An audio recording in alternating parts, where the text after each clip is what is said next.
Not because the Egyptians were not capable of making straight walls, because they did.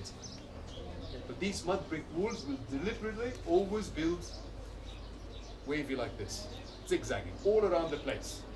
Not only that, the temple itself, the construction of the temple itself, if you look at any of the temples of Egypt, the inner walls of the temple are perfectly perpendicular. Outer walls are not, they're tapered. So try to look at the temple from a distance. Imagine this temple, you're looking at it from a distance. You have this mud brick wall, which represents the wavy line all around it. And then you have the temple itself with its outer walls tapering on the sides. What does that look like? The mountain coming out of the eternal water. The Ben, the beginning of creation. The first tip of a mountain to appear out of the eternal ocean with the water around. Not only that, on the inside of the temple, as you go in from one part to the other, you go up a few steps or a little ramp till you reach the shrine, which is the highest ground in the temple. Then inside the shrine you have the pedestal, on top of that is the board, and on top of that is where the statue of the god is placed. On the highest ground level of the temple is where the god is found and where the god lives, because the early gods were created at the tip of the temple. So the structure, the texture of the pyramids, or of the burial places as a whole, not just the pyramids, and the temples all revolves around the same idea, the duplication of the beginning of creation. Right? That applies to all the temples we're going to see from now on, except temples in the West Bank and Luxor. That's a different story. We will talk about it when we reach Luxor.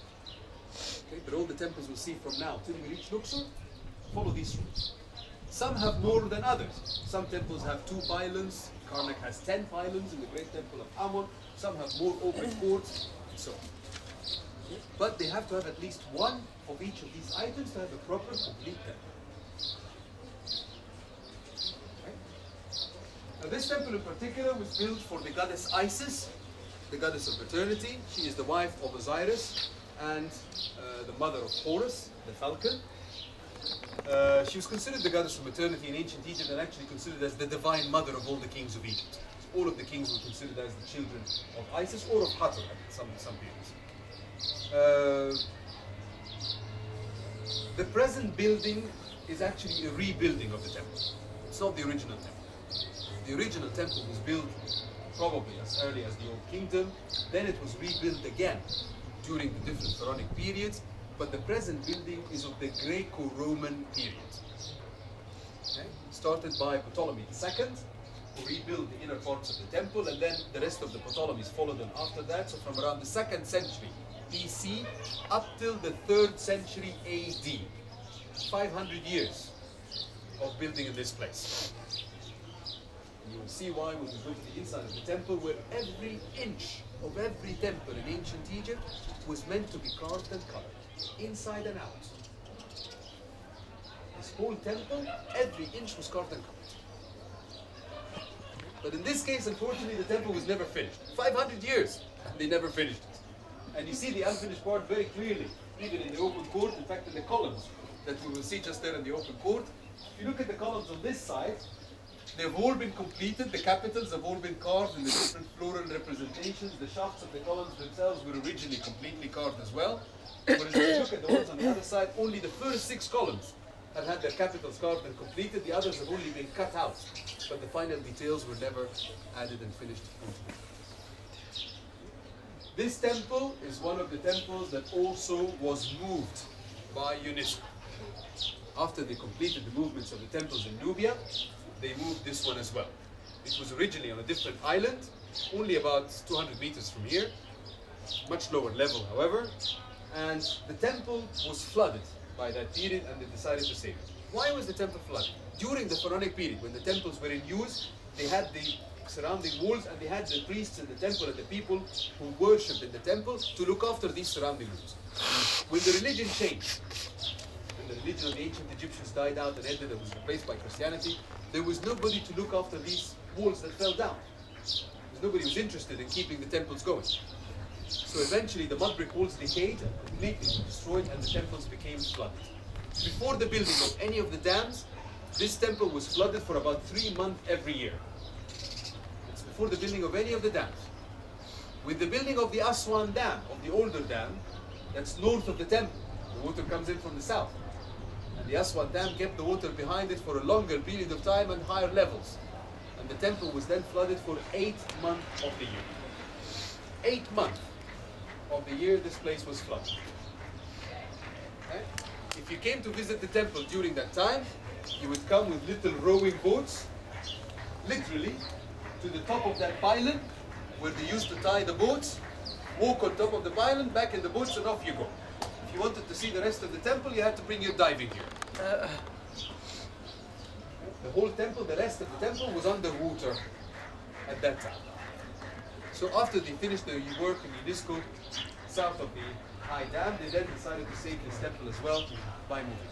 It was cut into 40,000 blocks, transported from the original site to this island after they had changed the shape of the island, because the temple is built on a curved form, taking the shape of the original site. So they had to change the shape of the island, extend it on the northeast and the southeast to give it this curved form.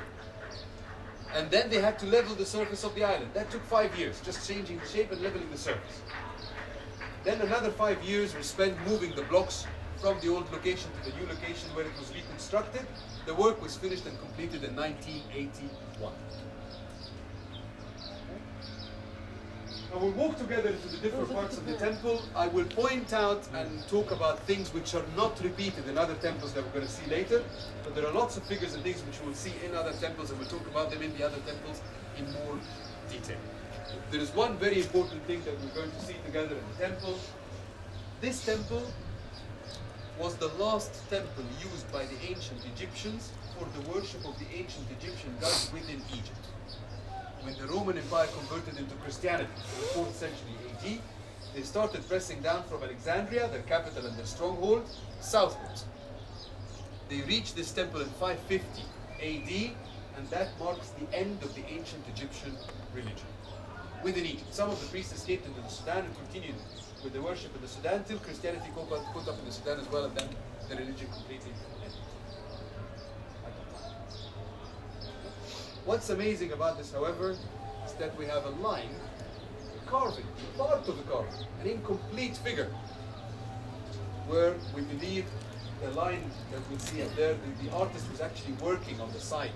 When the Romans arrived, he almost dropped his tools and started running away, never came back to finish it. And it's believed to be the very last line of carving done by an Egyptian workman in the temples of Egypt.